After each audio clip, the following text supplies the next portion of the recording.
Intercultural communication refers to the communication between people from two different cultures. It is a symbolic, interpretive, transactional, and contextual process in which people from different cultures create shared meanings. Have you ever wondered what has built up the core principles and ideas within a community?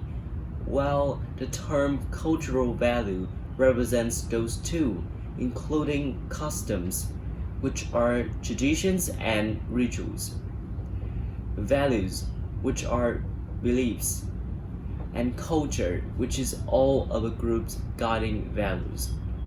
In this video, we're gonna drive you through 4 dimensions of cultural values to help you get a better understanding of different cultures by giving you 4 different situations in real life.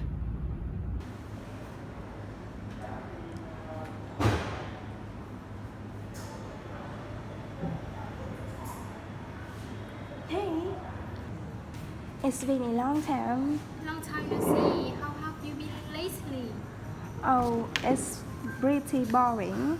Why? Yeah, I see. I agree with you that working individually is way better than working as a team. You are free to do the job without being disturbed by others, and the results are on yours. But sometimes we need teammates to finish the work. They can come up with great solutions for your problem, and also their idea can influence your thinking too. Maybe you're right. Working in work might not be that bad. Teamwork does help me to know more people. And the atmosphere in the office is also comfortable because the workload is very equal. And the pressure on the individuals is reduced a lot. Yeah, I do agree with you, especially the pressure part. When besides when a group works together compared to one person. Besides when a group works together compared to one person. Yeah, I do agree with you. Especially the pressure part. Besides, I think when a group works together compared to one person working alone like me, they complete the task faster. Oh, by the way, I saw a picture of you and your colleagues on Facebook. Were you celebrating something? We were just having a teaming exercise. My manager said it's a good way to relax and to strengthen relationship between coworkers. And she's very flexible with the terms. We were just having a team building exercise. My new manager says it's a good way to relax and to strengthen relationship between coworkers. And she's very flexible with the time schedule. Very flexible with the time schedule.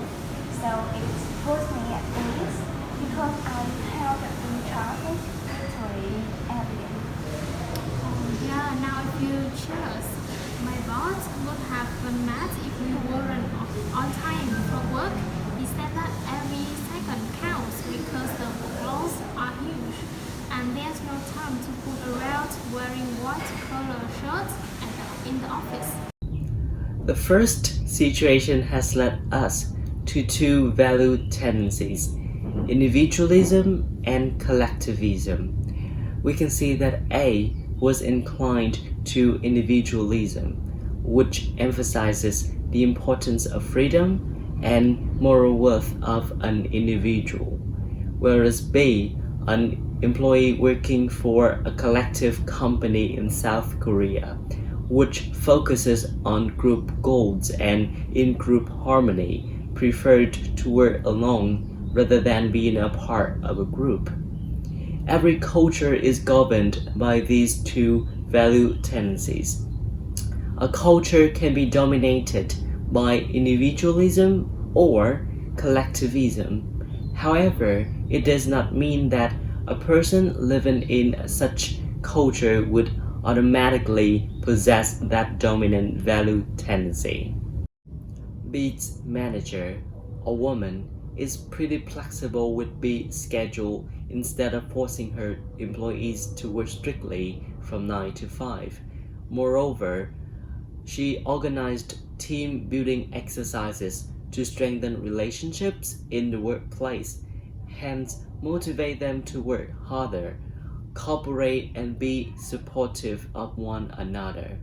This is where teamwork is more preferred and it's considered to be a feminine workplace where the quality of work life and family balance issues are above business performance. A's big boss, in contrast, would prefer his employees to be punctual and put their best effort to finish the workloads. We could come to the conclusion that A is working for a masculine organization which emphasizes the important role of business performance and gross profits. Now let's come to the second situation and see how A and B are treated in their companies. But hey, I thought you were busy with work. I remember that you were complaining about designing the ASAP project. Yeah, but I finished it before the end of 2020. My boss very was satisfied with the blueprint and gave me 2 weeks off. That's why I'm here with you. Well, did you do it all by yourself? Yeah, my boss told me to team up with John, my colleague, to finish the work, but I chose working alone because I can keep track of what I'm doing and easily focus on work. Besides, I get to take full credits if I do it well. Thanks to this project, I won the title Employees of the Year.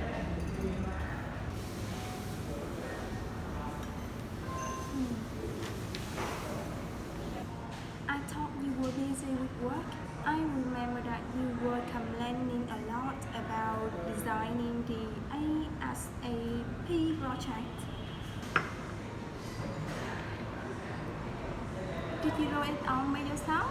Yeah, my boss told me to team up with John, my colleague, to finish the work, but I chose working alone because I could keep track of what I'm doing and easily focus on work. Besides, I get to take full credits if I do it well. Thanks to this project, I won the title Employee of the Year. Wow. Yeah, my boss told me to team up with John, my colleague, to finish the work, but I chose working alone because I could keep track of what I'm doing and easily focus on work. Besides, I get to take full credits if I do it well.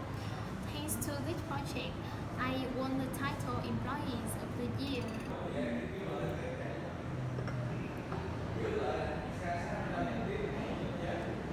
Hey, if it happened in my office, it were when pigs fly. My old manager got the most compliment and because I'm still mad at him for transferring me to the human resource department and letting his nephew sit in my position. Did you do anything wrong? What on earth did I know? So, did you do anything wrong? What on earth did I know? The reason for my mistake was just an excuse for him to kick me out of the sound department. So why did you make a complaint and send it to your boss? In my company, rewards are distributed based on each person's performance, and every employee has their own voice. Speak up. That can happen though. Get to know my place and you will see that no one can do anything without obeying superior. But my new HR manager is really thoughtful. So now it's okay. Not gonna happen though.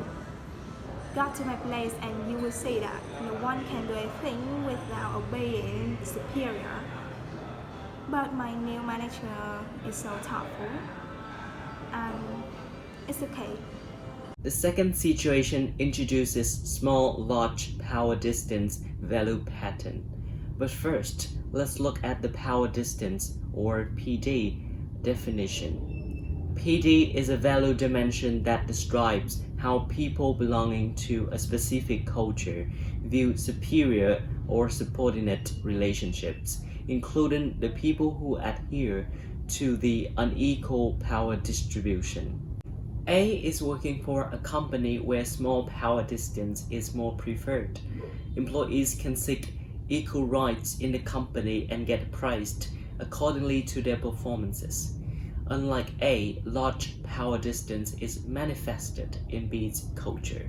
Superiors in his or her culture have higher levels of unequal power distribution, and people who don't have power are willing to accept that without questions. These collectivistic cultures tend to value tradition, community, and strict social rules. So, but you leave now? Are you still eating sushi?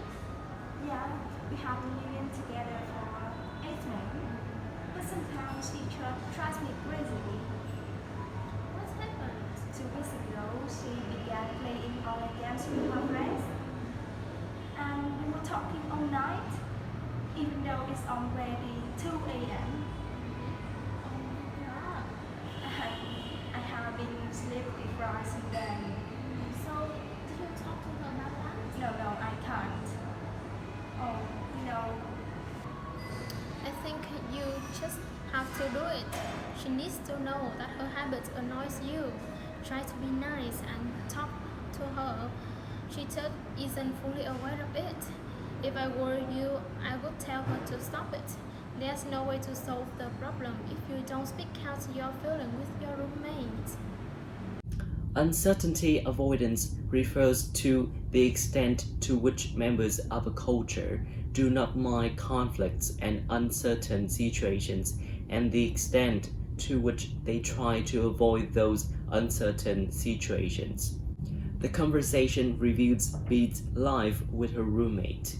In a collectivist culture like Korea, community harmony, formal structures and rules are formed to counteract uncertainties in social interaction. Therefore, a strong uncertainty avoidance exists within the society. Although being irritated by C, B could just endure it instead of coming down to communicating with her friend. This happens because she wants to avoid conflicts and doesn't want to worsen the relationship if her friend felt offended by her words. A, on the other hand, living in an individualistic culture which possesses weak uncertainty avoidance, including risk-taking encouragement and conflict approaching modes, is certainly willing to take risk. That is, the risk of worsening the relationship, to confront his or her friend, his or her roommate, if he or she were in that situation. Moreover, being individualistic, he or she feels comfortable to interact with other people who are different from him or her, which is a rarely seen practice in collectivist cultures.